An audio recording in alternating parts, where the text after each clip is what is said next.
Hey everybody, welcome to Compounding. This is our second episode and it's going to be a good one today. As a reminder, the idea for this podcast is really simple. We talk to people who have done extraordinary things, but we don't focus on what they've done. We focus on what they've learned and look for lessons that we can apply in our own lives. And I got to tell you, I'm delivering the goods for you today. My guest is a legend in his field, Alex Bogusky. Alex, thanks for joining me. Oh, it's a pleasure. So I'm just going to give a quick background and then we're going to dive in. But just so you guys know, Alex is a founding partner of what I would say is a legendary ad agency, Crispin Porter Bogusky. He's really a household name in advertising. He helped build some of the world's most iconic brands. He's in the Advertising Hall of Fame. He's won all the awards, made a pile of money, has been a VC, lives in the best city on earth, Boulder, Colorado, which is where we're coming from today. So, you can Google Alex's long list of achievements because we're actually not going to talk about any of that today. So where I thought we'd start, Alex, is with your Twitter bio. I was doing a little bit of research before this and visited your Twitter page, and I thought your Twitter bio was really interesting. I'll read it and then I'll ask you to kind of dissect it for us. So your Twitter bio says, recovering ad guy who finds balance on two wheels. And I just loved that. So talk to me a little bit about that. What does that mean to you? I've gotten off of all social media. So that was written quite a while ago. Yes, it was news to you. It was. I was like, I wonder what it says. I think one of the things that happens, what I love is the premise of the show, because you want to know what people learned. Right. And when I say, I borrowed that phrase because Al Gore used to call himself a recovering politician. And I thought that's so great because I don't want to do that anymore. Right. I don't know why I don't want to do it exactly. Yep. But there was something about it that's done. All the learning that I was going to get from that is done. Yep. And I've just always been drawn to bicycles. And raced motorcycles. My first attempt at a career was pro motocross. I like all the redneck delights. Yeah. Well, maybe give just a quick snapshot, because you have a kind of an interesting background. It's not what you would consider a typical background for a guy who built, a $1 billion ad agency. Yeah. So just talk quickly about your background, maybe how that informed and some of who you are today, and then also how you got into the ad industry as a result of that. Yeah, my parents were both graphic designers. My mom was more of a fine artist, but she did graphic design to make ends meet. And my dad had a studio. This is going way back, but it's relevant for some reason. My parents were atheists. My grandmother was Greek Orthodox from what's now part of the Ukraine. And she would sneak me to church and make me promise not to tell anyone where I had been. So that was my sort of introduction to religion. Then later, my parents became Scientologists, and I was grew up from 14 to 17 or 18 in Scientology. And then as I started searching, I guess, my own search, it was more Buddhism than anything else. And so that's running in the background of everything that you do as a career. Failed motocross racer, right? Yep. Hey, pro motocross is not going to be a thing. I'm getting lapped by the best guys. And then the decision to go to art school, because it was really falling back on the only thing I knew. It was the family business. It felt bad, in your blood. honestly. Yeah, but it felt like, I give up. Yeah. I'll be a graphic artist. Yeah. And graphic art led to, working with in advertising.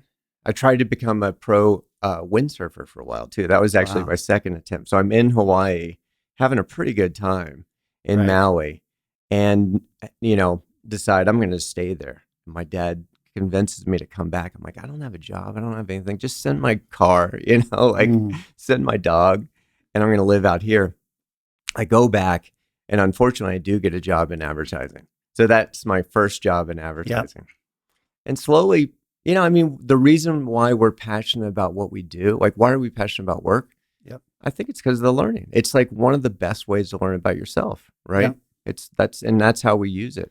What's interesting is, in some ways, you've got a non-traditional background for a guy who ended up leading a very large company. But everybody has a non-traditional background. That's what I was going to get to. Is like, but in some ways, it's like the perfect cauldron. You were known in the advertising industry as kind of a rebel, and that's a great thing in advertising because the very thing you're trying to do is to be different and to stand out. But your background, whether it be like the motocross or your religious experience, set you up to like you never lived, within the norm, so to speak. That's kind of true. I never believed in it too. So while I was in the industry, I remember breaking this reporter, was asking me about advertising, and I said to him, and I didn't mean to hurt his feelings, but I said, I have no respect for advertising. Yeah. And I said, I have respect for the people that are in it, and I have respect for the creativity of it, but it's not the kind of thing that doesn't need to be changed. And what I enjoy is I enjoy changing it. And I could see he was just crestfallen by that, and I felt really bad. But that was the truth for me. Was really I always wanted to manipulate the whole industry, right? And eventually became disappointed in how easy it was. Honestly, does this resonate with you at all? So, like, a lot of that rings true for me because I had I had a kind of a bizarre childhood, and always saw the world differently. Had no respect for industry. And I always thought that was a weakness. But then eventually I learned, oh, wait, that's actually my single greatest strength is that I don't see things the same way others do. And that is my advantage. Is that sort of what? Yeah. And you don't see them as permanent or really real, right? Or needing to be the way that they are. And so it's almost I think for most people in life, they come in and it's difficult for a lot of different reasons. Your dad's yelling at you. Your friends are turning their backs on you. Your love life is shit. Whatever. It's all the same for all of us. It's hard. And being able to manifest, to make real the things that you want to make real is almost like the first thing that we all just sort of lean into. Right? It's the first mastery that maybe you get to an opportunity at. And I think for most of the people that you're having on the show, they've achieved that mastery of manifesting within this, three-dimensional reality. They've got that down. And you know what? This is the rub. Didn't make me happy.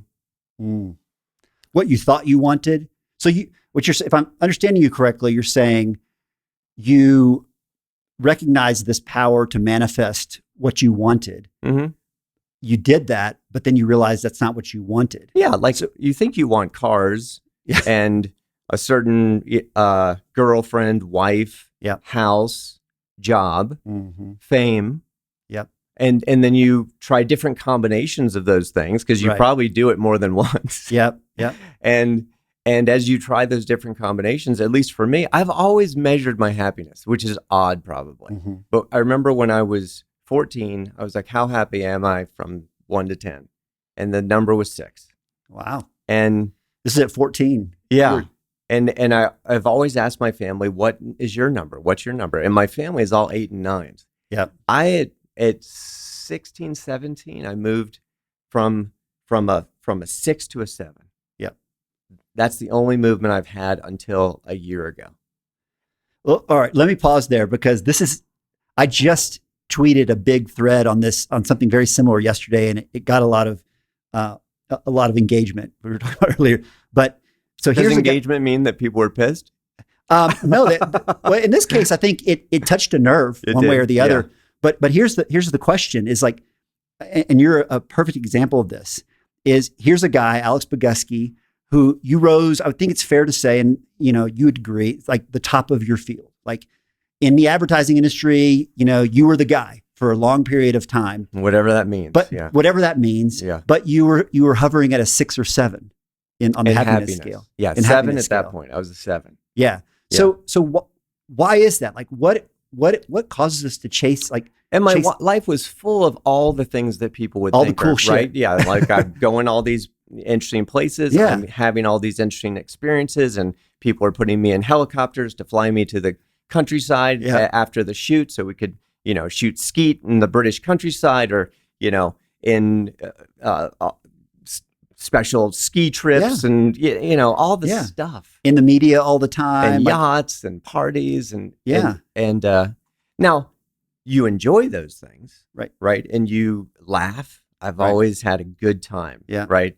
And no matter what, I've had a good time. But my core happiness was like a 7. Yeah. Well, and that's a great prelude to the question I was going to follow up with, which is, you in many ways hit the eject button at the pinnacle of your career, Pretty which early, yeah. I'm sure many people would look at that and say, that's crazy. Like he was, he had 20 years of incredible experiences and work ahead. And I think you've sort of partially answered the question, but why would you do that? Like in my head, always. It's funny because some of these things are coming up like from early on, like that number, knowing that number early on. The other thing that I always knew was I would not do one thing my whole life. Mm-hmm. So while I was in advertising, I knew that I was getting ready to be done with advertising. Mm-hmm. And it was, and some things were happening. We'd sold it. The buyout was nearly complete.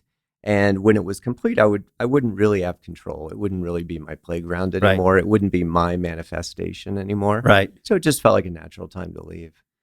Yeah.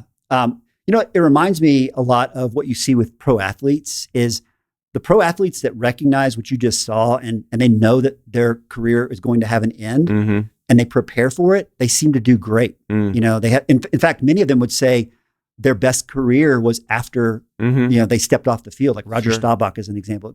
Built this amazing real estate venture. Mm-hmm. But the ones who don't think ahead, they get into trouble. And I see a lot of that in business. I'm sure you've seen it too, is a lot of, the people we hold up as being successful, big executives, successful entrepreneurs, whatever, they don't have a second act. Yeah. And it becomes a huge problem. Is that kind of what you're talking about? Very difficult. It's very difficult to make that transition. I always knew I would make it, and I was always rejecting the label of ad guy, whatever that was. Yeah. I'm like, that's not me. That's not what I am. And still it was difficult. And I see a lot of friends who never pull away from the trappings of that existence. Yep. And they just can't get out of the egoic boost that world offers, right? It's like, it's a huge irony because the fact that you never fit in and never thought of yourself as an ad guy actually made you a great ad guy, probably. But hopefully it was also a gift in that it allowed you to transition out, because I had a similar thing where, I stepped away, 4 years ago from, a big corporate job, making obscene money, all the trappings that come with that. And people said, and I stepped into the unknown, and people said, well, you're crazy. Like, why you walked away from like this big 7-figure, paycheck every year. Yeah. And it felt easy to me because I never felt like part of that world. Mm-hmm. Never felt like part of that world. There was another thing happening to me, which was very ego driven, which happens to a lot of people as they exit whatever they did first. Mm-hmm. And this absolutely happened to me. And it is the notion of, now I'm going to go save the world. Mm-hmm. Right. And so I went for 2 years and I worked on climate with Al Gore. That's all I did. Wow. Right. And that I would beware of that feeling. I hear it from people all the time. I work with a lot of really successful individuals who are, did one thing, doing another thing. And they talk about whether it's them saving the world or just the idea of saving the world. Mm-hmm. It's usually driven by ego. And that... Right? Because it's like, whoa, it's fallen to me now. Certainly Al Gore's been accused of that. And I was, I can only speak to myself and what I was feeling. And I remember literally speaking to the fact that, well, this is costing me, right after I left my job, I'm like, this talk that I'm giving to you here about climate is costing me $20 million. Yeah. Because I'd kind of done the math on a few more years of work, right? Yeah. And the truth is, through whatever work I did, that I've been more successful after advertising. Yeah. If you use money as success, but that's stupid. Yeah. Can I jump back? Yeah. One of the things in my career that I very early on said, but I fucked it up. My thought was, success for me is working with people I love on things on creative expression, whatever that is. Yep. That was my definition of success. At some point, the world convinced me that it was money. It took a while. Yeah. I remember the first time I had done something, won a big account or something, that someone said, "Hey, congratulations on all your success." And I was like, fuck you. I was already successful. What are you talking about? Right. Don't try to twist my mind. You know, I have to be honest. My mind was twisted. By the end, my mind was twisted, and I was equating success with dollars. Yeah. Well, that's like the idea that money can't buy happiness is like a tired cliche in some ways, but it's a cliche for a reason, which is because it's true. And I often say, like, if you go talk to the most successful people in their fields, people like you and others, and you say, tell me about the time in your life when you were happiest, you felt most alive and engaged. They're not going to say, oh, look at my bank account balance. Right. Or they're not going to say, see those trophies? They'll talk about the process, like the climb and like struggle and uncertainty. Yeah. And it doesn't matter whether you're an athlete, a business person, whatever. Why can't we learn that? Like, why can't we, we do. accept that lesson earlier though? Oh, earlier. Yeah. Well, that's one of the things about, I mean, I was 45 in my case when I kind of made that leap. I think I think it doesn't matter when you learn it. I mean, I used to be very frustrated, and I felt like, well, one of the things I wished was we should be able to tell young people about climate, and they shouldn't want to have big houses and cars, and and there's this judgment in that well, what was good for me was good for me, but now you don't have to do your journey. Right. As parents, we try to do that, don't we? We we literally want to cheat our kids of their journey, right? Because we know that it will include pain.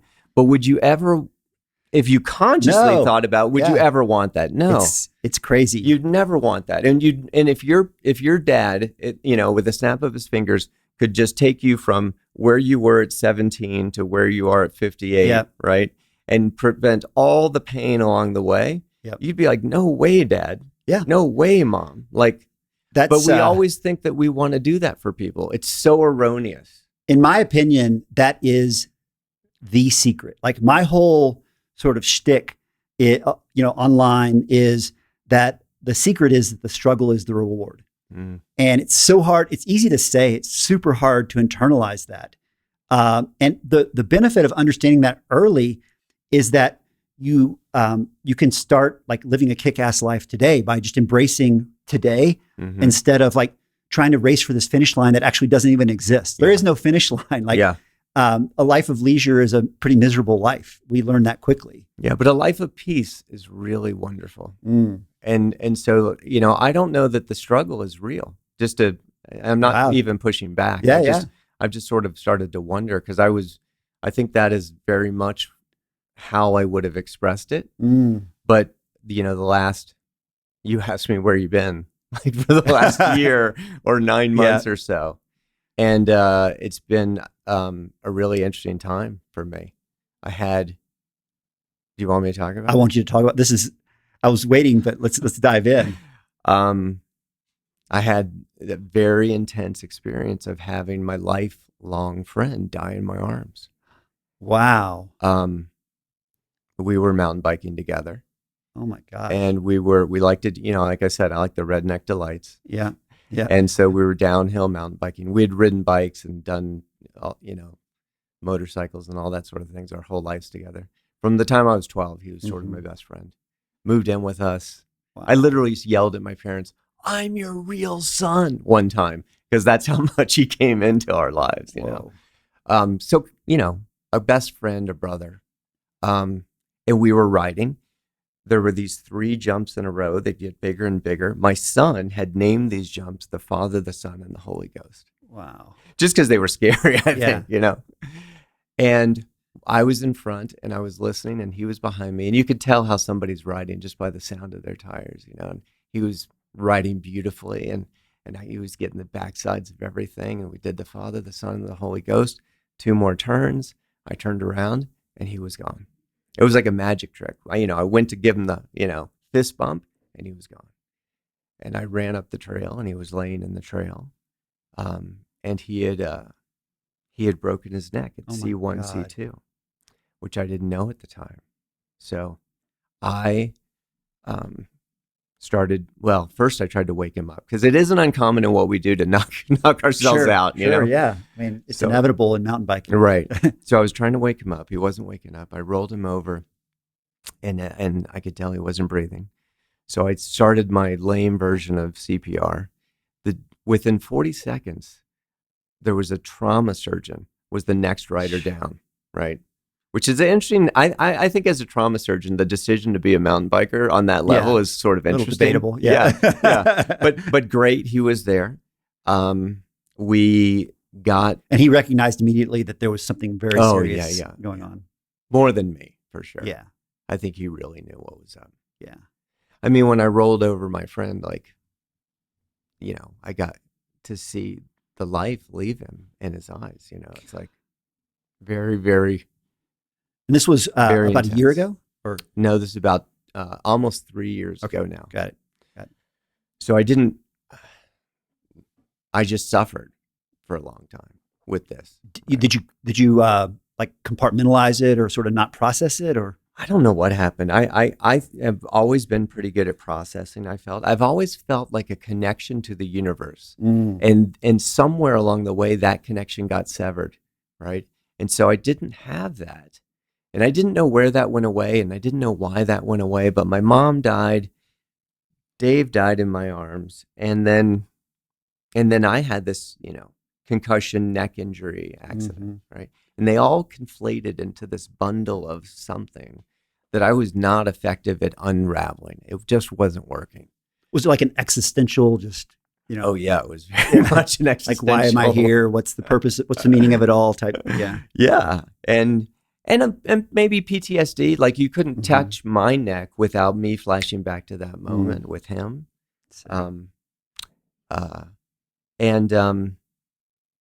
So at some point I ran into a friend, and he was telling me about his journeys with ayahuasca. Do you know what that is? Oh yeah. Okay. I love that you're bringing this up. This is something that I have a ton of interest in. Okay. So I'm keep going, please. Okay. So ayahuasca is a combination of plant medicines that shamans in South America have been doing for many, many eons, and people have started to do it in the West, I guess is the best way to put it. Yep. And so he was telling me about his experiences, and I've always been pretty spiritual, like I sort of alluded to early on. And at some point I just thought, man, I need help, you know, I got to try something, because this is just, it's not working. And just let me insert here, just for listeners, that you know, psychedelics is something I've done a good bit of research into, because I'm interested for myself. And it's an interesting history, because psychedelics were really, in the whole war on drugs, were framed as, you know, drugs and bad. The worst category of drugs. Right.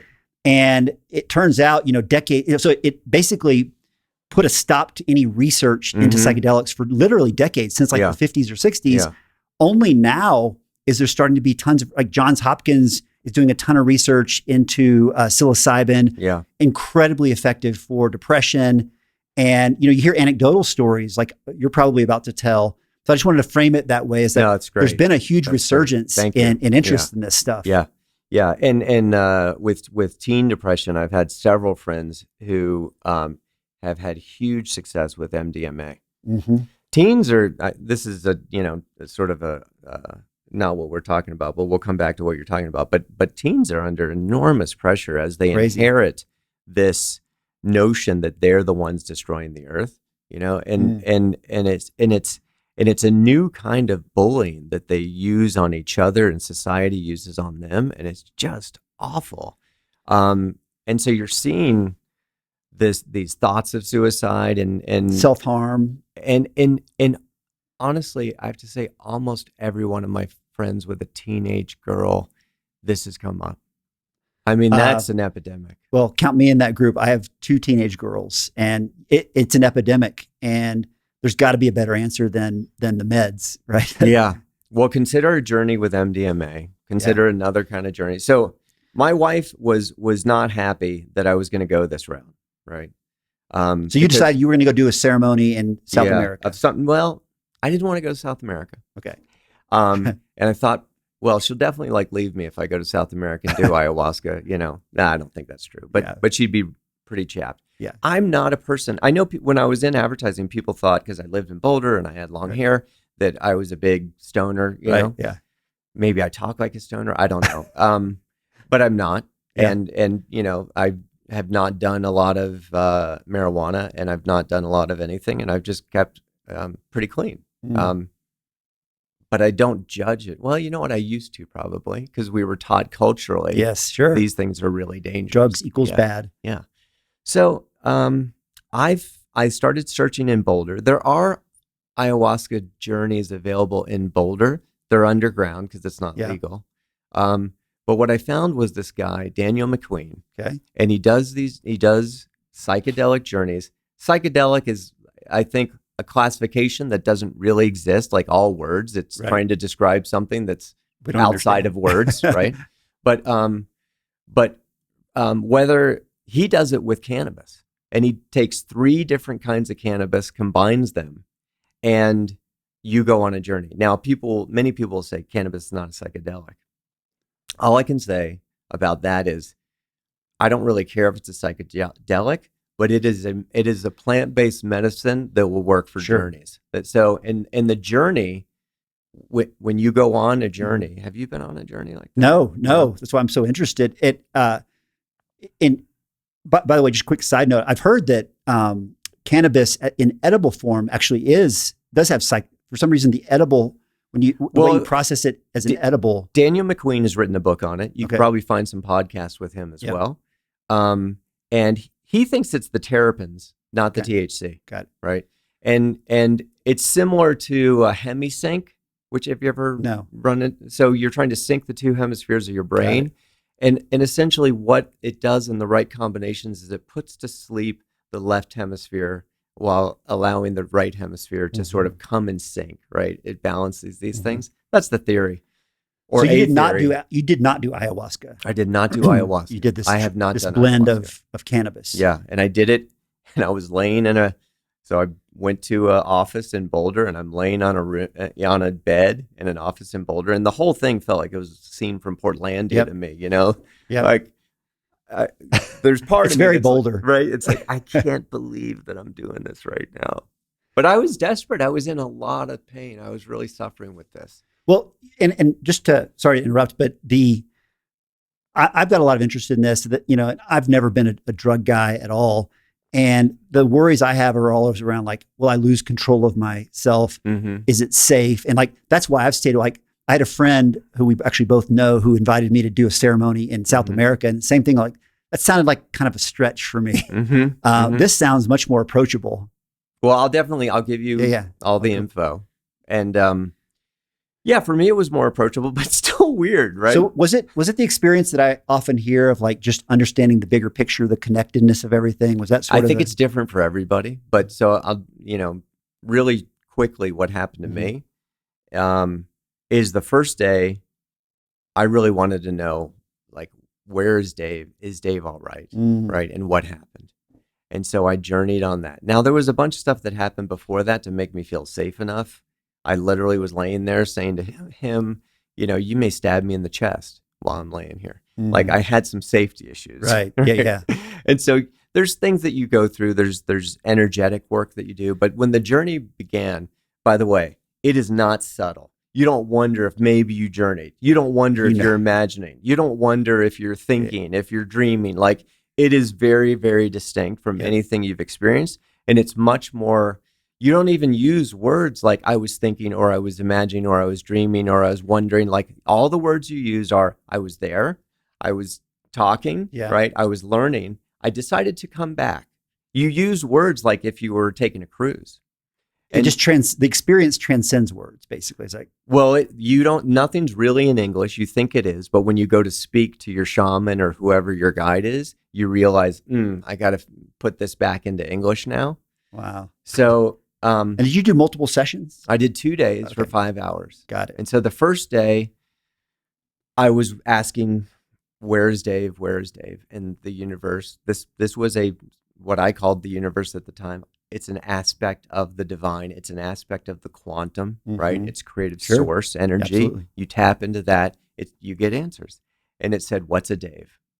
And which, I had to journey on what a Dave is. Well, what is a Wow. Dave on a physical level, a cellular, spiritual level? All this. I came back with my answer. I presented my work, right?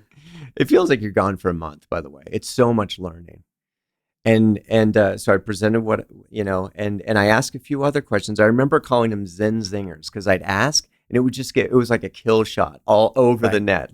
And it would make me laugh. I was like, the universe is so fucking funny. Yeah. That just random question. Did you feel like the experience was like tapping into something inside of you, or that you were connecting to something external, or that it's all the same? It's all the same. All the same. It's all the same. That's the thing I hear people say consistently. Yeah. Regardless of whether it's ayahuasca or psilocybin or whatever, is that what they came away with was like, everything is everything. Like it's all the. Yeah. And that's the most important thing to come away from is you have this, you touch truth, you're in truth, learning truth, and that never goes away. That solid foundation, at least it hasn't gone away for a year. Maybe it does, but knowing that, it sort of takes that off the table. So for the rest of, we're all on a journey. The rest of the journey, you have this incredible foundation of knowing, which is really beautiful. Yeah. So I wrote this note, and it's perfect. I'm going to circle back to it now.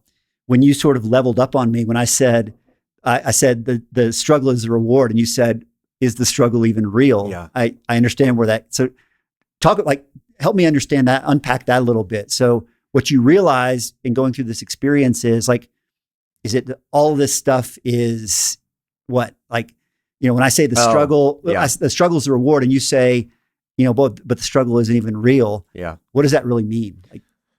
Well, I mean, now just that we're flowing through.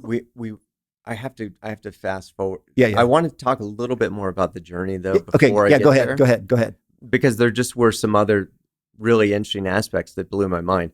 So then it led me to ask this question, which was, when is Dave? Which is a weird question, but then it showed me, when is Dave? It showed me the wheel of reincarnation, which was huge. It was the size of the universe. I saw the wheel. I saw the plane of souls, right? And this was a construct. I don't think it's a real place. I think it was a construct to teach. And I saw the lives getting picked up by the wheel. And then it was almost like a conveyor belt in this plane where, as the lives were complete, I was seeing them as these glowing bricks. And I saw Dave's life. It showed me Dave's life. And so everything within our three-dimensional reality, time exists. But outside of that, in the quantum, there isn't time. Right.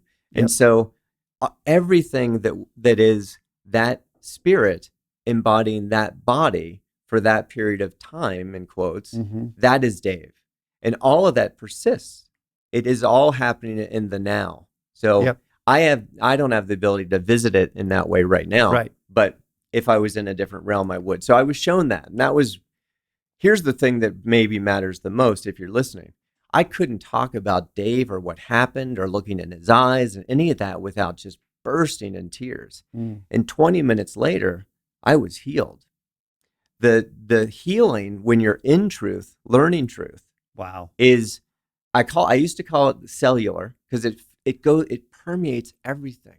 There's no chin scratching or wondering or hand wringing. It is done. It is done. It is done. Yeah, it just is. And that piece was only 20 minutes away, right? So suddenly I was in a completely different place. That is what the medicine offers, right? Which is what you will feel. And I've had lots of friends who've done medicine, is you'll have this really esoteric, interesting experience, but it will feel more true than this world. Yeah. What's funny is, and you will know it is more true than this world. I'm going to just ground it for a second, like a side note for listeners. So my dad was a physicist. I'm like a hobby physicist. And all the things you're saying, I don't know how much you've studied physics, but how you're describing the way time works, those are truths. Like, we're discovering those to be true, not through psychedelic journeys, but through science, right? And so it's fascinating to me how these things sort of come together. Yeah. And all these truths on a spiritual level. So they've existed for thousands and thousands of years, and it's as if physics is beginning to sort of merge with the oldest sort of spiritual tradition, ancient wisdom, right? Yeah. So the first day was amazing, incredible, but it didn't sit outside of any idea I had about the universe as a closet Greek Orthodox Scientologist, Buddhist, whatever that is, right? There was all the assemblage I had about how things might work. There was nothing in conflict with that. The second day I came back and he asked, what do you want to do? And I said, I had that crash in my neck and my head, and, I'd like to heal a little bit. So I started that. He's like, okay, go. And it was energy work. I was reliving the accident. And then suddenly this consciousness flows into me. Mm-hmm. It's not the one from day one, right?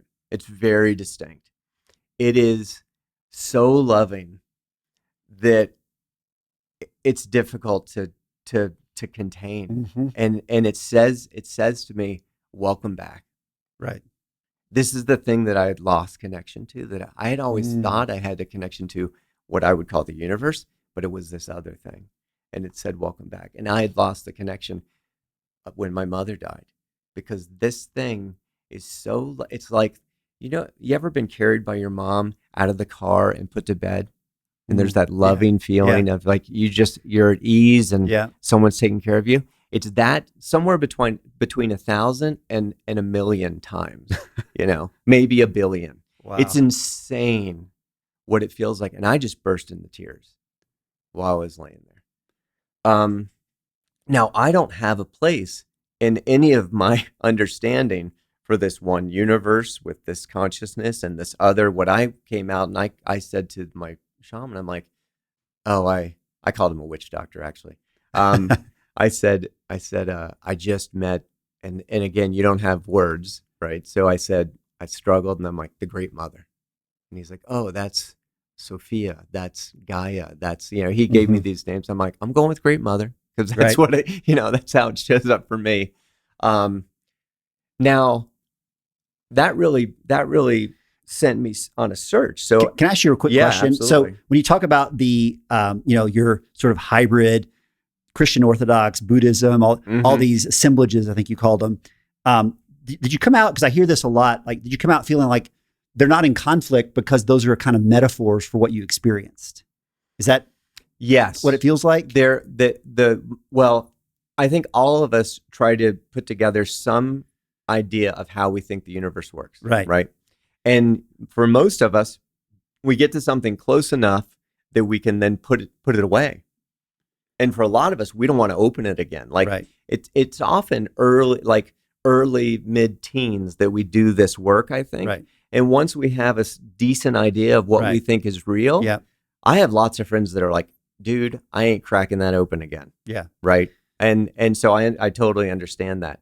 It's that assemblage of, now some people just pick one religion. They're like, it's exactly like this. I love this dogma. But I think for a lot of us, we assemble something, right? Yep. So my assembly was aligned with that first day, but I didn't have a divine feminine. And this divine feminine seemed like it was, I'm going to say what it seemed like, superior, right? To the masculine, which I wouldn't have called masculine on the first day, but after feeling the feminine, I'm like, well, that was masculine, this is feminine. Yeah. And I should say, on the first day, when I saw the universe as that wheel of life and death, it was also reduced, and it set it to just a 5%, and showed me the rest of the universe is all this other, which I called the clear black, right? Yep. I'm smiling because number one, all the rest of the questions I had in mind are go out the window. This makes them seem pretty silly. I was going to come back to some business stuff, some advertising, but maybe we can. Who gives a shit about any of that? I want to learn more. So, and I guess the second thing I'd say is like, so in some ways, I'm sitting here going like, you know, do you come back? You come back, I guess, much more aware. Are you tainted? Like, how does that impact your existence in the world? Well, I mean, some stuff was thrown in the air. So for whatever reason, I was compelled to go back to the most ancient spiritual teachings that I felt like I could find. Yeah. And those were the what we would call Hindu, the Vedas, and the Bhagavad Gita, and the Upanishads and things like that. I don't know why, but that was where I was compelled to go. So I started reading those things. Well, I do know one aspect of why is I didn't want anything. I wanted something that felt like that it was pure, right, and untainted, and not constructed at any point to control people. And so that those teachings are so old. They're 5,000 years old from when they were written. They're probably 5,000 years of oral tradition before that, where they were handed down. Like, so I just, and my egoic mind, you are of two minds, right? You are of your true self, your higher mind, but you're also of this body mind, the ego mind. And the ego mind tries to take control of that journey before you're even out of the medicine. It's doing its thing, trying to like capture this and use it to build itself back up, right? And an aspect of that for me was I was like, okay, well, who's in charge? Is it her? Is it him? You know, which one of these deities can I find in the ancient texts, and how can I make sense of this new power, this consciousness that I've encountered? Now, today, I would just say it's all one, and it's just aspects of one that in my very limited ability to understand, because I'm a human being, I project things on. And let's be honest, like some of this will sound to some listeners like a little nutty, but I will tell you, I've heard a similar story from multiple people. I read a book by Pete Holmes, a comedian, called Comedy, Sex, God, that describes a similar version. You're hearing it a lot. Were you going to add something? Well, I was going to say the day after my journey, I got a text from a friend, and he's got his arm around that guy that I was saying did all the ayahuasca journeys, and he's like, just got back from Costa Rica. That's the only thing in the text. And I said, did you meet the Great Mother? Because I knew what they were up to. And he recounted a journey so similar to mine, it was startling. You hear it very similar. Yeah.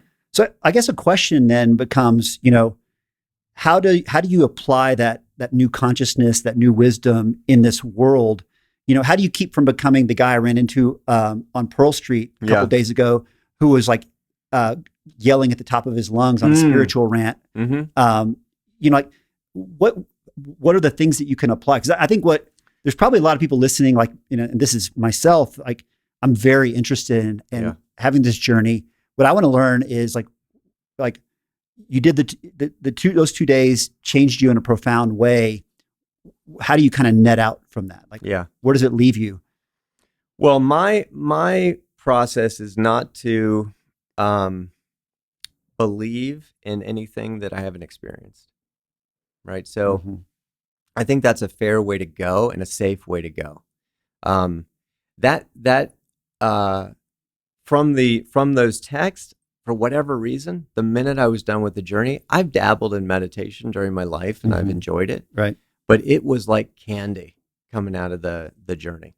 I've meditated every day, 2 to 3 times a day since that journey. So it's not a brutal thing to do anymore. It's like, I always joke, like I've tried everything in meditation, like the Calm app or whatever, and 10 minutes feels like a lifetime. Yeah. And now for you, it's like candy. It's like candy.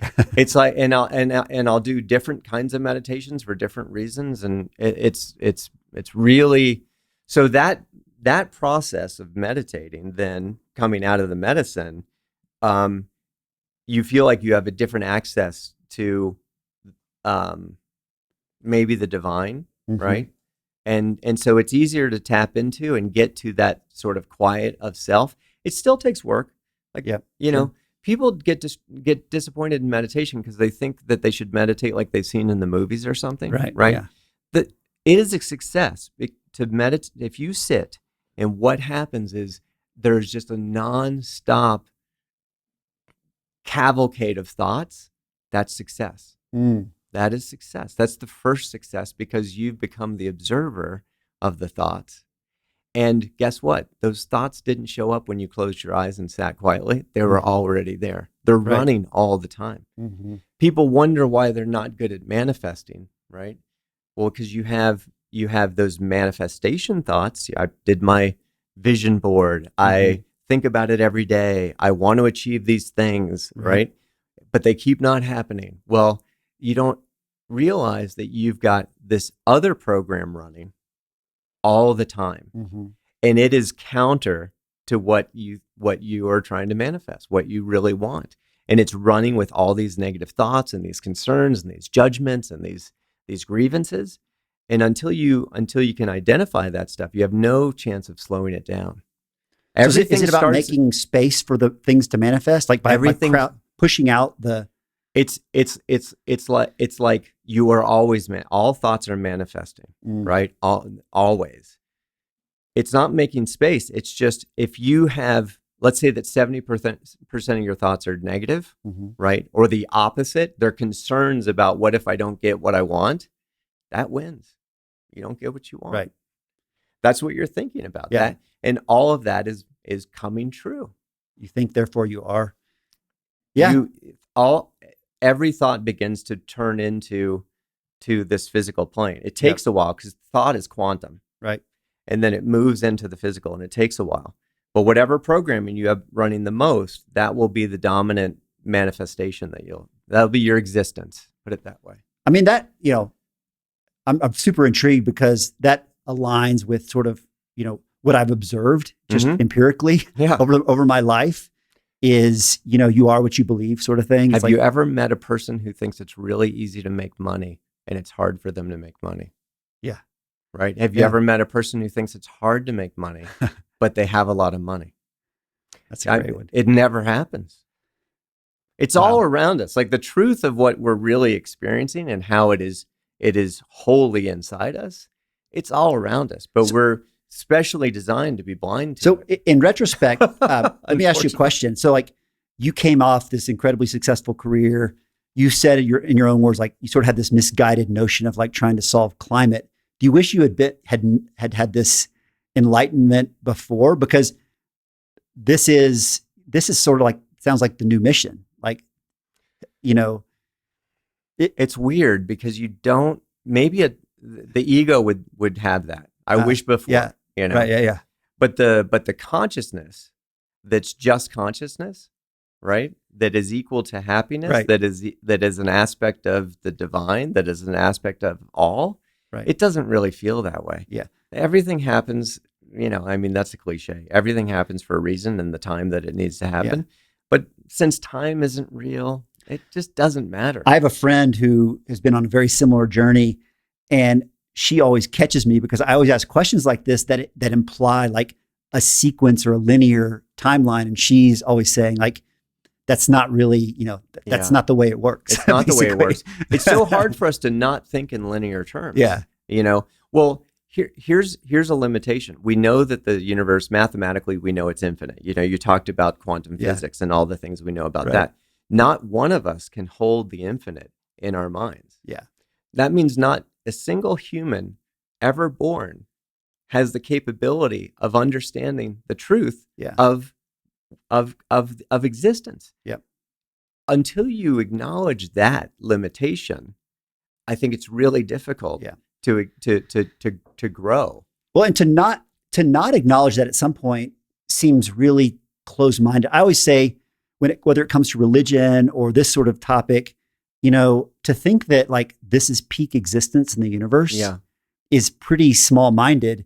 I like to think there's something much bigger at play, and we can only comprehend a infinitesimally small. We way overestimate our intelligence. We way overestimate. Yeah. That's a great one. Yeah. Yeah. The when you convene with like that source energy, right? It is made up of nothing but love. Like I came back so startled by the power of love and what love really was. We've turned it into Hallmark cards, Right. and we've turned it into like teenage sex, you know? Yeah. It is the force that it is the engine and the gasoline. It is everything. And it is the ultimate consciousness. There is no evil that exists except in humans. There is what we would call evil. Right. Yeah. Yeah. All of that comes from the egoic mind. What creation is pure love. Now, there's a cliche for you, right? But often those cliches are true. It's really true. Should you believe it? Nope. You hear it on this podcast? Yeah. Don't believe it. Yeah. Why? You know, maybe put enough faith into it that you meditate, or put enough faith into it that you decide you might do a journey, or you decide you might read something. That's the amount of faith you need. You need enough faith just to start. I love that. Like you just laid out a baby step you can take, even if you don't believe a word of what Alex has been saying. Do not believe words. All words are lies. A baby step would be doing 10 minutes of just being alone with your thoughts for 10 minutes. It is a slippery slope. Yeah. Right. If you start anywhere and you've already begun, one of the beautiful things that the mother said, she's like, and I've read this a lot since, and like these traditions is, everyone is saved. Everyone is protected and perfect and going to rejoin the oneness. Like it's a done deal. In fact, the minute the separation would create, well, we're getting into some heavy stuff now. But the separation is the illusion, right? Well, can I pause you? And the minute the separation happened, it was corrected. The higher self is the you that's already made it all the way back. Yeah. That looks back to help you and offer you help. You know what's funny, Alex, is the religion that I'm most familiar with is Christianity. Mm-hmm. And you basically just told the story of Christianity. But you know, and I think probably what you might say is like Christianity, or that story told in the Bible in this case, is a metaphor for what you described. I grew up with the vengeful Christian God, fire and brimstone, right? That was created in man's understanding of himself, which is I'm vengeful, I'm spiteful, right? Yeah. I have attack thoughts, I would kill, and so then we projected this on. You can't help but create a God that matches what you feel inside, right? And so some of the teachings in the Bible seem to be that God, and that always scared me. Yeah. I guess I've always been a little new agey in the way I approached it in terms of like the New Testament, about specifically what you said around, you've already been saved. It's weird, right? If you take, again, I haven't had a lot of issues with Christianity, put it that way. So I have not been able to hear that message that way. But you're right. If you take away a lot of it and you just are left with what Christ said, it's very much in line with what the Eastern traditions were saying and what Buddha was saying. The thing that's cool about what Christ said, for me, that I really, really love is essentially this brotherhood and sisterhood idea that however I see you is how I see myself.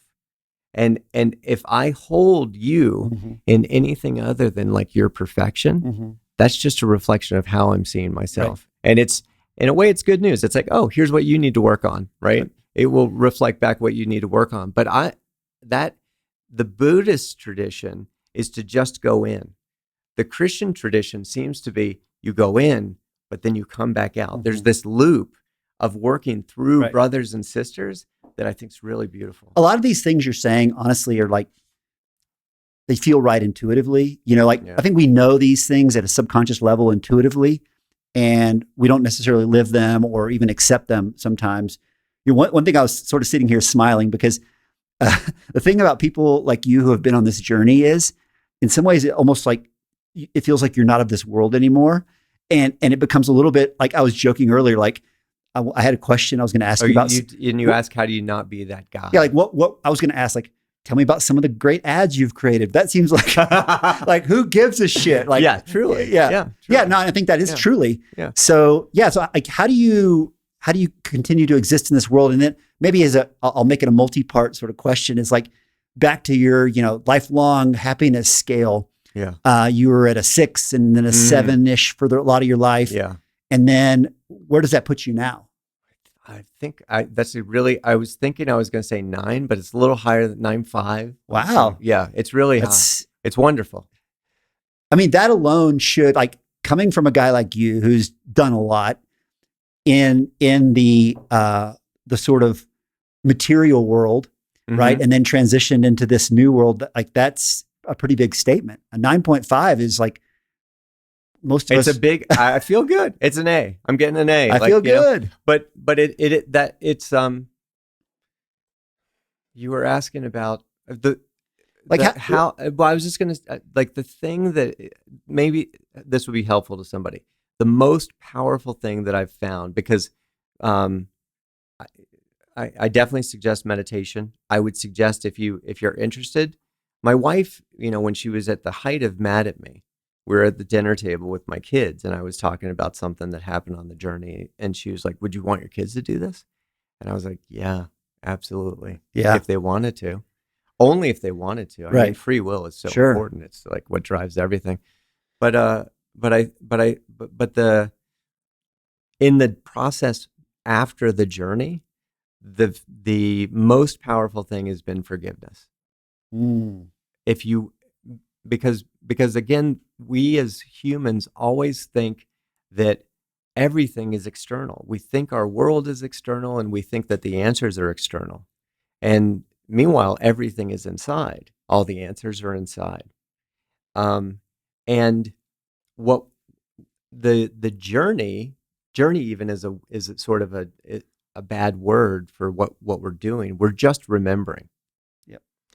That's all we're doing. So you're going to remember over time your truth, your true self. And the biggest lever for that I've found is forgiveness. And as you have to decide where you want to start with forgiveness, but I think if you start anywhere, you'll almost instantly notice a little bit of remembering, a little bit of peace, a little bit of movement towards that true self. And you'll start to, like, I am so excited to forgive now. I'm looking for nooks and crannies from my past. Like, what can I, like, I'm out of stuff, which I'm not truly. Right. But I can't think of any right now.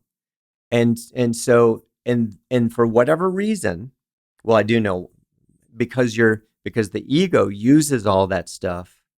The ego being the body mind uses all that sort of blame and guilt to create a self that is separate from the oneness.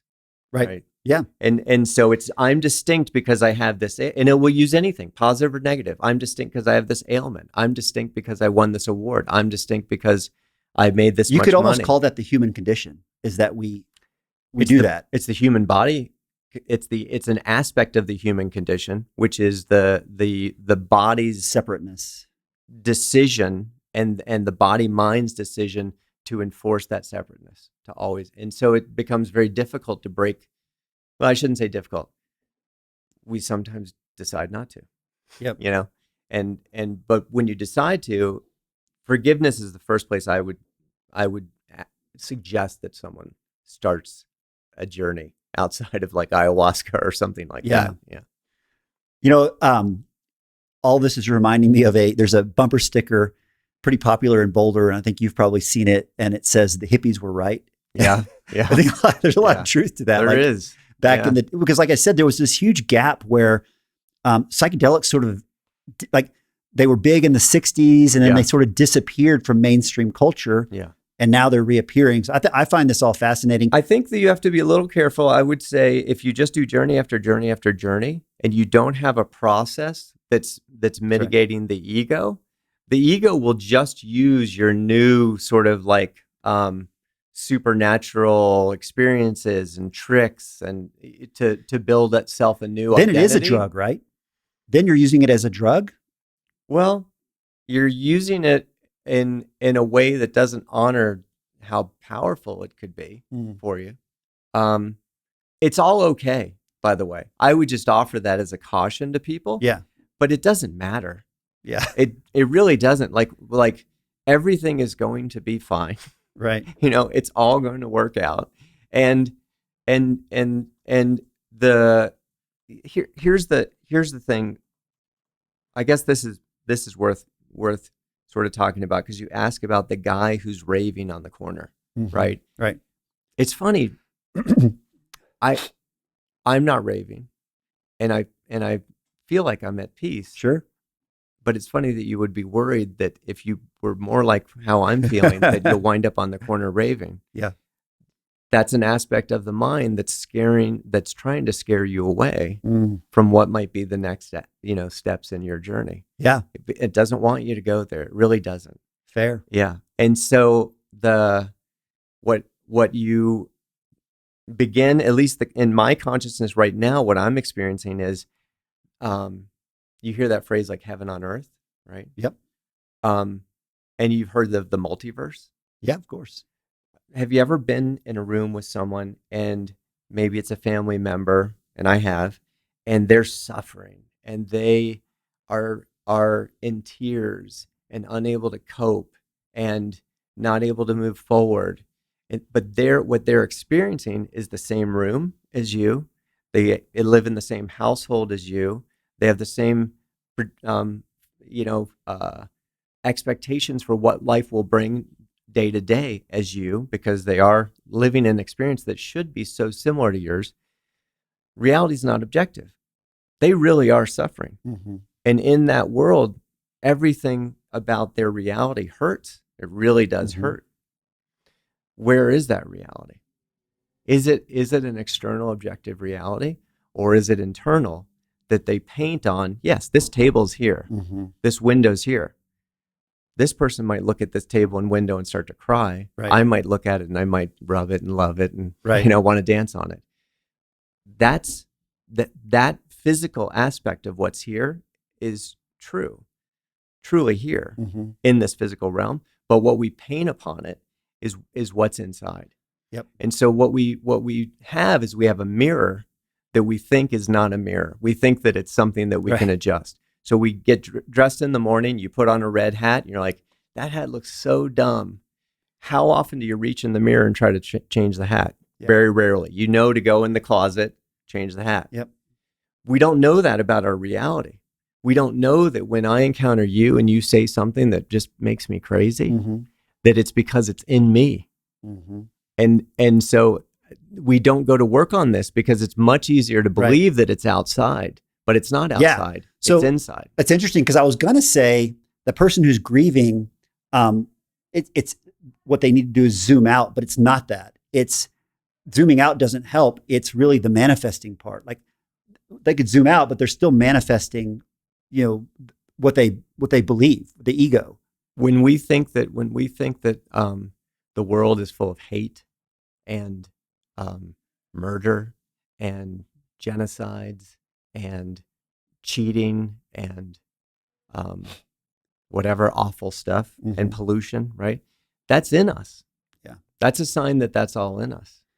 It's not out there. It's more pleasant to put it out there, but it's in us. Right. So I have to say, if you think people are all now, the multiverse works this way. So if let's say that someone wants to believe that the world is awful, I'll get sucked up into their play. You ever go to meet somebody and for whatever reason, you are in a great mood, but within 2 seconds, they make you say something you wouldn't say, or you feel that way almost, right? Well, that's what's happening.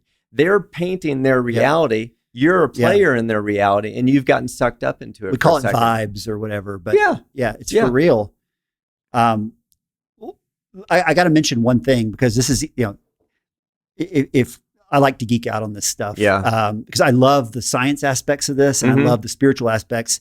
I read a book a couple years ago called Beyond Biocentrism, and it really changed the way I think about everything, because the I guess the subject it tackled was, what happens after death. And his point was, it doesn't matter because you're not alive anyway. Like everything that you experience is energy in space. How often do you worry about the time before you were born? Yeah, exactly. Yeah, that's a great one. Yeah. Not very often, probably, right? Yeah. So if there is no more, then fine. You're right. Yeah. I happen to have like experienced other lives and remembered other lives, but I still don't believe that they're real. I don't know if that even makes sense, but it's like multiple lives or one life, it's an aspect of the same thing. Yeah. It's just life. Yep. Well, and all these, like, I'm trying to reconcile all this, but all these things are like the multiverse, the multi-lives, like all these things are sort of a mashup, right? Yeah. It's like they're all the same. But the multiverse is like I am my own universe. I'm painting on this three-dimensional reality.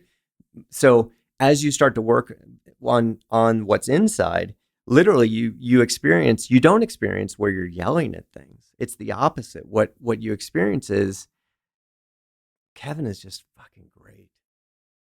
Okay. You know?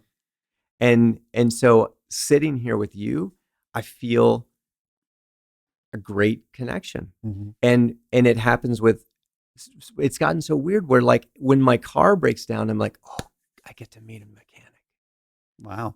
You know? So nothing's a hassle. Like nothing is wrong. Everything is exactly beautiful and an opportunity. And you just, it's not that I used to hate when my car would break down. I used to hate to meet a mechanic. I used to hate it when my basement would flood and people would have to come in, and like these were all horrible things that were happening to me. And now something's changed inside and everything is so fun, and everyone I meet is so cool. And I think that's what people want. I wrote something down that if unless you hate it, is going to be the title of this podcast episode. Yeah. Because I think it's something that whether, even if you think all of this is bullshit, you can apply it in your life, which is painting your reality. I love that statement you made of like, even if you don't believe any of this, you can believe that like I'm painting my own reality. I'm choosing what to believe. And I really think it's important not to believe. So my approach used to be, which I think a lot of people have, especially a lot of the people that would listen to the show and that are working on getting good at life, right? Mm-hmm. Yeah. And getting better at life. I spent time thinking, if I can understand how the world works, how the universe works, how life and death and all of it works, which you sort of alluded to a minute ago, then that understanding will bring an ability to operate within it. I now think that was not a process that was ever going to work. It's fun. Intellectually, it's challenging. It's exciting. I still enjoy it, but it's of the ego mind, right? The only stuff that matters are the experiences. And so like getting a process where you start to experience something beyond yourself, that will open up the truth. That's really all there is. And so forget the words. The best you can do with words is, I heard a quote this morning. It was really neat. It was essentially like my mantra most of my life, which is weird that I was in advertising, or maybe it's not. All words are lies, right? It's not because they mean to be lies. It's just that they are born of this three-dimensional world, which is not the ultimate truth. And so this quote was, every time I open my mouth, I lie, right? But to stop, and this is paraphrasing, but to stop talking would be an act of cowardice. And the reason being, we still need to point to each other what we're finding is true. And that's all the words can do. They can point, they can never be the truth. And so that they can point to an experience. If you try this experience, you may find truth in this experience. If you sit in meditation, you may find truth in this experience. What I'm hearing, which I think, many people would be much happier if they could get to this place, is your example of like your car breaking down. Oh, I get to meet a mechanic. You're turning the mundane into the sublime in some ways. Everything is sublime. Everything is sublime. Everything is sublime. It just is. And we don't realize it. Right. We deny that, you know, because we honestly, the way we see the world is upside down. It's 180 and upside down. It's so wrong that the hope of continuing with the process of how we see it and getting to truth is pretty, it's entirely hopeless, right? You can't find truth in what is essentially an illusion. If my experience, if that person who's in pain, who's sitting next to me, is not the same experience as my experience, that means there is no objective reality. If there is no objective reality, you cannot analyze what we call physical reality enough to come to truth. It's impossible. Yeah, it's a logical fallacy, right? The logic will never work. And so the answer has to be somewhere else. And when you start to turn inside, you'll find that. Now, you don't need to believe me, and you don't even need to try it, and it doesn't matter. You're going to do this journey, whether you decide to do it today or day after tomorrow or, 3 lifetimes from now. Well, I'm going to first wrap of all, it up. I'm going to wrap it up. We are going to wrap up. But first of all, thank you. You blew up my podcast. I thought we were trying to have a decent family show. I was trying to have a decent family show. I thought we were going to talk about advertising and Domino's Pizza and all this stuff. But this has been amazing because it's actually, something that's very top of mind for me. And I would guess that, most people at midlife or later, these things start to, be top of mind more than they were when you're younger and you have your head down. So I guess my last question for you. Do you think something's going on though? Like, I mean, just with it, you say it's top of mind. Yeah. Like, I really feel like something is going on in this sort of remembering. This just, are more people in this space where they're going to or thinking about or considering or stumbling upon this idea of remembering their true selves? Yeah. I feel like something's happening. Well, I would even take a step back and say, I generally believe mankind is on a path toward enlightenment, that we're very early in that journey. I mean, if you think about, our journey from 300,000 years ago when sort of like modern man, began to today, that will only continue. And, the AI and all these things I think play into this. Like, so yes, I think there's a slow path toward enlightenment, and it's early days. But, if you allow yourself to think really big about, 1,000 years from now, if you read science fiction, I think there will be increasing belief and awareness that there's much more to life than what happens on this rock hurtling through space. Yeah. Yeah. You can cut this out of the show, but we could do another show that gets weird if you want. I can get way weirder. Wait, this wasn't weird? No. Okay. I kept this one pretty much in This is the family version. Dude, I'd love to. Yeah. And I think, by the way, sharing this with the world is a huge gift. I mean, what I was going to say as we started to wrap up is like, the great thing about talking to people like you and some of the other guests that I'll bring on is you got no agenda. Like nothing to sell, nothing you're trying to prove. And so this is just your truth. And believe it or not, like it or not, it is what it is. Like this is, and I love, you take like, we're all going to take this journey, whether we're kicking and screaming or whether we embrace it or whatever path we take. Yeah. You're on it. On the AI thing, did you see where that AI was, that guy did that? Unbelievable. The Google guy. Yeah. Yeah. And so, and that AI is claiming it's conscious. Yeah. It's claiming it's sentient. Yeah. Right. I mean, and at the same time, the government's saying, hey, these craft that are flying around, like they're not ours. They're not from any other government we know of. They're intelligently designed. They're intelligently operated. And this is the government saying it, right? Yep. And we don't know what it is. Might be from this earth, might not be from this earth, but it ain't us. And like those two consciousnesses are happening at the same time. Whether that AI is sentient or not sentient, doesn't even matter right now Yep. in terms of the ethics and morality around what does Google do, Yeah. right? Can Google sell something as a product that claims it's sentient? And if they can, what does that mean for you as a thought worker, right?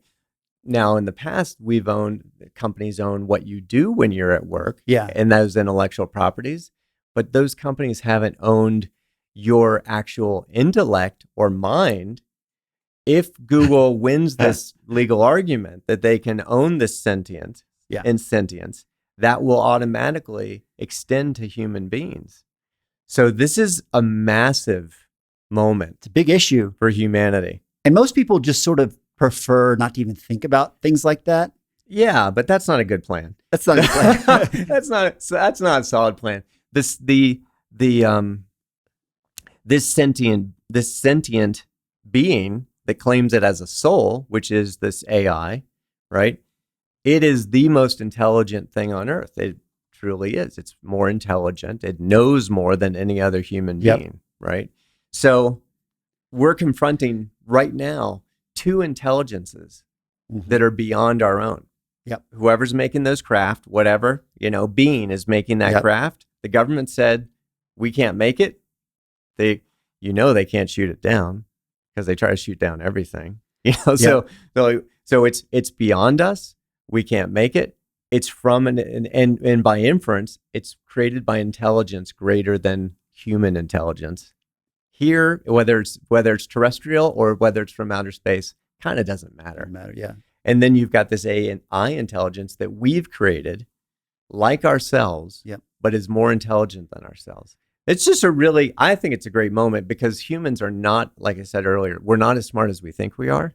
And having the humility to know the limits of our intellect, I think is has great potential for understanding yourself and your place in the universe. It's not only important, it's potentially the pivotal moment in humanity. And here's the thing about AI that is hard to even grasp is, this Google AI, it is what it is. Like, it's dark ages, right? The thing about AI is once it crosses a certain inflection point, it becomes recursive. Just as we were able to create an AI that's more intelligent than us, a more intelligent AI can create an AI that's more intelligent than it. But it doesn't take hundreds of years. It happens almost instantaneously and recursively, so that you end up with something not just a little smarter than humans, but like 1 billion times smarter. And what does that even look like? Like that's where the discussion gets really interesting. Like all the ethical issues aside, that's just a fascinating concept to think about. Yeah. And I notice when I tell people that like the quantum source, creative source of everything is nothing but love. Yeah. To them, it feels dumb. Like there's a lack of intelligence to that we just sort of perceive. But when you experience it, it knows all. So it's really interesting. It feels like it falls short. Like even just me hearing that. Yeah. And I think it goes it's like, well, that's not enough. How could that be enough? I think it goes back to your thing about words lie. Like probably love doesn't capture what you experience. Because you think of the Hallmark version. It's like the word, well, it's like the word God. Like the word God is, I sometimes accidentally use it around people. I try not to, because for me, it's very, very much like the idea of some dude on a cloud, and has semi-human form and semi-human thoughts. And it's like, well, that's not what I'm trying to describe. So apologies. Well, when you say love, what you've experienced, and you're using the closest approximation that is a word, but it's it's certainly something that but it is. I will say that it is loving, right? So like its energy is incredibly powerful and all powerful, but it is loving. It is lighting. It is bringing light. It's not any of the things that we would subscribe to, like that vengeful or angry or even punitive. There's no punitive aspect to that mind. We could discuss this for hours, because we could just have more shows. We will, and we will 100%. You've already committed to doing this follow-on. But the one thing I'd say to that is The only reason I even struggle a little bit with this like universal love idea because of some of the connotations, but also like from a scientific standpoint, a lot of people I think believe the universe is completely indifferent to us. And you're saying, no, the universe is actually not indifferent. It's based in love. And I think a lot of people would say, no, it's just like the universe could give a shit. But what about is us. the universe? What is quantum? I think you have to explore it for yourself. But if you do, you'll find that it's consciousness. What is at the basis of everything? Yeah. Is there's the original consciousness, and you're an aspect of that consciousness, which connects you to everything that consciousness is. It's amazing. This is great. I mean, this is going to cause a lot of people to think bigger. And I love, as I said earlier, I love that you've outlined a couple baby steps people can take just to start connecting a little bit. Because let's face it, most people aren't going to listen to this podcast and then schedule an ayahuasca journey. Some will. I probably will do something like that. But this has been on my sort of list of to-dos for years. My wife feels the same way. Well, also we should put in a link to Daniel McQueen. Yeah, for sure. Because if you want I look at it this way: ayahuasca is a sledgehammer, and cannabis is a little more gentle. Right. It takes you the same place. You could take a rocket, or you can take a cruise. I want ship, the gentle simply because my friend who did an ayahuasca journey in South America talked about retching in a tent. There's a certain throwing up for an hour, and I'm not sure I want to go through that right off the bat. Yeah, as my first journey. Yeah. I think there's lots of different medicines, and they have different aspects, and they do things differently. What the other thing that people think they're doing medicine, let's say that you go to a concert and you do MDMA, or you go to a concert and you're on mushrooms, like that's not the same thing. It's not the same. You're straddling two worlds, right? So if you experience psychedelics and walls melt and things like that, that's because you're not allowing it to take you where it needs to go. You're not really in a ceremony. You're probably not in a ceremony. You're trying to straddle these two worlds. And it doesn't have a lot to offer, I don't think, unless you go. Yeah. There was a moment in my journey where I was like, I got to hold on to reality. I got to hold on to reality. And there was a collective laugh, like from whoever. And it was several different entities laughing. And they were like, really? Really? That's what you got to do? Yeah. And I was starting to get sick, and then I just went, and when you got to go. It's really, is that letting go of the ego? Is that what that is? I think so. Yeah. I think, ayahuasca, they call the ego death.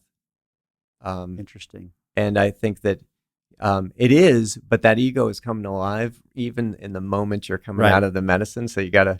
Well, I think you raised a really important point, which is the straddling two worlds. Like, there are probably a lot of people listening who have done acid or taken mushrooms and gone to a concert or whatever. Thing. And that's not what you're talking about. No, yeah. You're talking about something very different. Yeah. That makes sense. The intention matters a ton. Everything. Yeah. I think and setting attention. I mean, we probably did, 3 days of setting intention prior to any of the journey stuff. Wow. Dude, this has been awesome. So fun. Very unexpected twists and turns. But before we started recording, I told Alex that it seemed like he dropped off the face of the earth a little while back. Yeah. Now I understand why. Yeah. But and I consciously pulled away from a lot of the social media and things like that. Yeah. Makes sense. It wasn't what I was most interested in, I guess. And boy, it's hard to engage in some of that stuff without firing up the ego, right? Yeah. Well, yeah, when you were talking about that, for sure, like social media is basically a machine for feeding the ego and feeding bad intention and feeding all the... And keeping you distracted. Yeah. I think, that's another little baby step is if you turn off all that stuff, the boredom that may come, then, don't be afraid of boredom. Boredom is a very light form of suffering, right? That you need to notice. So turn off all the distractions, sit in your boredom a little bit, and then decide where that leads you. Like it will lead you to something. All right. Well, that's a great place to stop. We'll say the two things you can do to just take a first baby step are one, do drugs. Do lots of drugs. Do drugs, yeah. Buy them on the street. No, turn off the distractions. So like maybe take a break from social media, which, speaking for myself, would be excruciatingly hard. I'm so kind of intertwined in that world now. And then sitting with your thoughts or meditating for just a little bit. I'm committed to do that. Contemplation and meditation. Also, there's a Kriya mantra, Kriya Yoga mantra. Mm-hmm. I am not the body. I am not even the mind. That I would highly recommend. I'm processing that. I'm not the body. I'm not even the mind. I am not the body. I'm not even the mind. It's super powerful. If you do that meditation for 90 days in a row, you will call me in the morning because you'll be a different person. Yeah. I've recommended to several people who've done it, and all of them claim and feel like they're just fundamentally different. Is that similar to what, like a form of transcendental, where you kind of have this mantra that you basically just... Transcendental is interesting because it's like a mantra you can't share or something. Mm-hmm. You get this mantra from someone who I've never done that, but I think there's huge value to transcendental meditation. I haven't done it, but what it essentially is doing is trying to connect you with source, right? Yep. So you're dropping all the way through your thoughts to source. Yep. And there's a great video where, what's his name? The director, I'm blanking on his name, shows how on a particle level, right? We go from this table to an atomic level to a subatomic level to a quantum level, right? Mm-hmm. You drop all the way through the quantum. In the mind, you do the same thing. You drop through your thoughts into the quantum. And that is the source of everything on both sides. And that is their sort of explanation of non-duality, the oneness. Yeah. Yeah. I mean, I think I've heard people who do transcendental meditation, other forms of meditation, say they can get to a similar place as they do with taking psychedelics. Oh, for sure.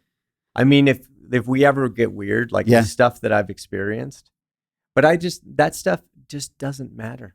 It's like parlor tricks, remote viewing. I went to see my friend who was in the Netherlands, and I was like, oh, I'm going to try this. I was in meditation, and I did a co-location thing because I can't leave my body right now. Mm-hmm. But I can expand. So I expanded to where he was, and I was like, I don't even know where he is on a map, but I just searched for him as a human.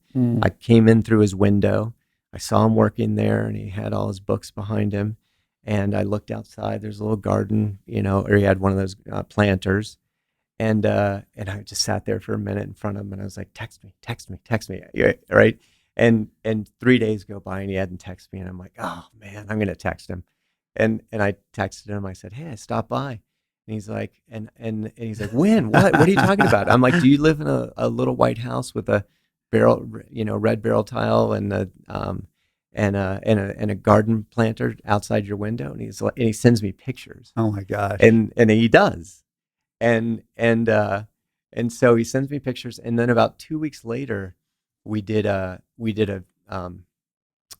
Skype, and I see him, and he's sitting, and he's got his bookshelves behind him with all his books. I was like, this is crazy. And I asked him, I'm like, where I am behind me, can you turn the camera around?